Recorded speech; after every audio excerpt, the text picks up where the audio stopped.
Batid ng Diyos ang bawat pagpatak ng iyong luha. Madalas nating maramdaman na sa pinakamadalim na bahagi ng ating mga gabi, tila ang Diyos ay wala sa ating tabi. Hinahagupit ka ng malalakas na bagyo, sinasakal ka ng mga problema hanggang sa hindi ka na makahinga pa.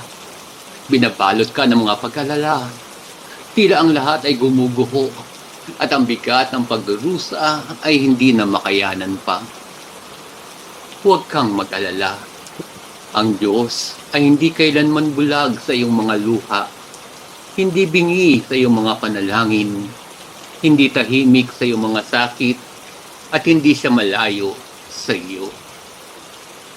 Bawat pasakit, mas sakit na sandali at mga pakikibaka na iyong kinakaharap ngayon, ito ay batid ng Diyos at nandyan siya para sa iyo. Alam niya ang bawat panalangin na binibigkas. Naririnig niya ang bawat iyak ng iyong puso.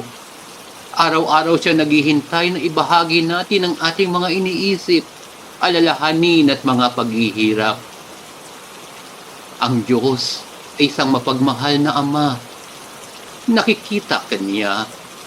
Naririnig ka niya, at ikaw ay kanyang ililigtas. Amen.